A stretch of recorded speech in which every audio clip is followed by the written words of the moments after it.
అమరావతి మీద ఏర్పాటు చేయబోతున్నటువంటి ప్రత్యేక అసెంబ్లీ సమావేశం జగన్‌కి పరీక్ష కాదు. జగన్ ఖచ్చితంగా వెళ్లి తీరాల్సిన అంశం. ఇక్కడ 3 కోణాలు. నంబర్ 1 అమరావతి మీద జగన్ వైఖరి.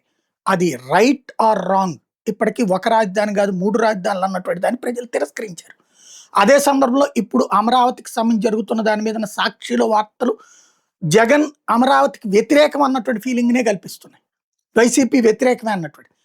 తన అసలు వైఖరి ఏంటి అన్నటువంటిది ఎవరెవరో చెప్పడం కాదు. తన అసలు వైఖరి ఏంటో అసెంబ్లీకి అటెండ్ అయ్యి చెప్పాల్సిన బాధ్యత జగన్‌కుంది. ఇది రాష్ట్రానికి సంబంధించినటువంటి అత్యంత కీలకమైన అంశం. రాజధానికి సంబంధించి ఇది తరతరాల చరిత్రకి సాక్ష్యం కాబోతున్న దాంట్లో పక్కకి తప్పుకుంటే చరిత్రహీనుడయ్యే పరిస్థితి ఉంటుంది. అసెంబ్లీకి అటెండ్ అవ్వాలి, తన వాదన వినిపించాలి, బలంగా వినిపించాలి. ఎందుకంటే చాలా పక్కా ప్లాన్‌తోనే జరుగుతున్నది. తప్పేం లేదు అది. చట్టబద్ధత కల్పించడం. వాస్తవంగా భారతదేశంలో ఇంకెక్కడ ఏ రాష్ట్రంలో కూడా జరగలేదు ఇట్లాగా. పార్లమెంట్‌లోనే చట్టం తీసుకొచ్చి ఆల్రెడీ విభజన చట్టం ఉంది కాబట్టి దాంట్లో సవరణ ద్వారా దీన్ని తీసుకెళ్ళి పార్లమెంట్‌లో పెడితే ఇక అప్పుడు మళ్ళీ మార్చాలంటే పార్లమెంటే తప్ప ఇక శాసనసభల్లో సాధ్యం కాదు.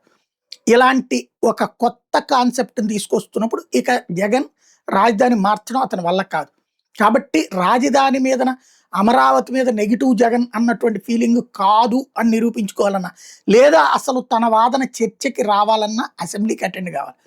ఇది రెండవ కోణంలో ప్రయోజనం ఏంటంటే వీళ్ళు 60 రోజులు దాటితే లేకపోతే 90 రోజులు దాటితే ఇట్లాగా మీకు అనర్హత అంటారు కదా. ఇప్పుడు సభకెళ్ళి కూర్చుని మాట్లాడితే ఒకసారి అటెండ్ అయితే మళ్ళీ ఆ ఎక్స్పాన్షన్ వస్తుంది కదా. కాబట్టి తలనొప్పి ఈ మిగతా ఎమ్మెల్యేల భయం కూడా, కొత్తగా ఎన్నికైన ఎమ్మెల్యేల భయం కూడా పోతుంది.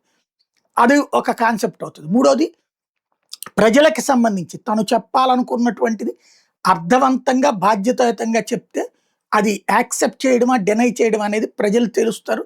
అది జగన్‌కి సంబంధించినటువంటి రాజకీయ భవిష్యత్తుతో ముడిపడి ఉంటుంది. తేల్చుకోవాల్సిన అంశం.